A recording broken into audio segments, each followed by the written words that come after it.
औज़ु बिल्लाहि मिनश शैतानिर रजीम बिस्मिल्लाहिर रहमानिर रहीम।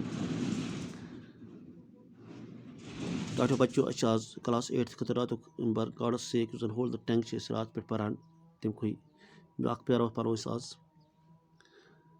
Class 8 English खतर the cylinder carries the great burden of sinners without payment he carries loads. Lord Buddha in his eightfold path says that one requires living a life based on right speech. Rabbi Simon ben Gamaliel once said to his servant, "Go to the market and buy me something good to eat." The servant went and bought a tongue. On another occasion, the rabbi said, "Go to the market and buy me something that is not good." The servant went and bought a tongue once again. This time, the rabbi said to him angrily, "What does this mean?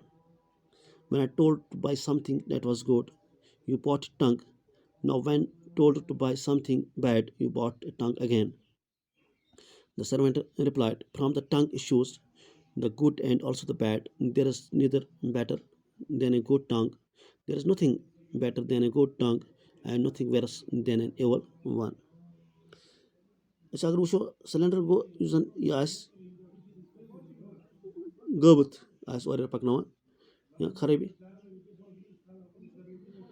Great burden of sins without payment he carries payment वो load पानस पे पकन यानी गुनाह Lord Buddha in his 8-fold path Lord Buddha पन्निस अड़कनस वत मज वनान that one requires living a life based on right speech कि अकिस जरूरत पेवन अख जिंदगी गुजारन युस असल स्पीचस पे असल Rabbi Simon ben Gamaliel once said to his servant, "Imas won panis nokras, go to the market, zikas bazar, and buy me something good to eat. Mian ken khatar, ki asal ken khatar."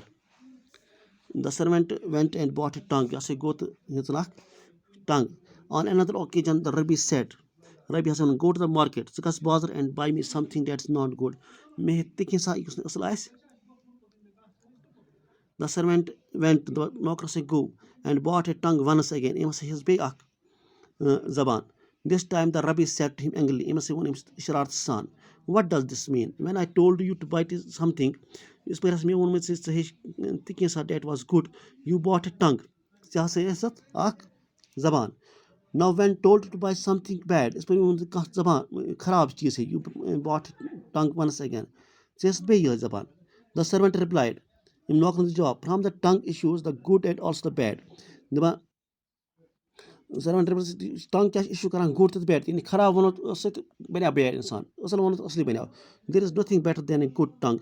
इम अलावा छन कहाँ चीज़ better असल tongue and nothing worse than evil one. इम निश छन कहाँ खराब चीज़ ते के तो मे बासान आज तवश ईसना याद तो तवश वनान हदीस पाक्स मज आमुत कि अगर हसे तुहज जबान आस ठीक तुहज जिस्म ठीक अगर जबान आस ठीक कि तुहज जिस्म ठीक कि अगर सन जबान कहीं गलत कर जवाब ते पेत इसलिए करो कोशिश अजक पे टाटे बच्चों कि करो असल जबान इस्तेमाल अखलाक पन बनाओ थद तो बे करा रबस करो दवा कोरोना दूर इसको रूबू रूबे लगातार पेज लेखन गरस मज किताब कड़ो तो रब कर पाने मदद रब कर पाने मन हालात मज कर रब मदद अल्लाह ताला कर मदद अल्लाह ताला कर मदद शामिल हाल अस दिन असल समझो तौफीक तह दिन बाकी वसलाम।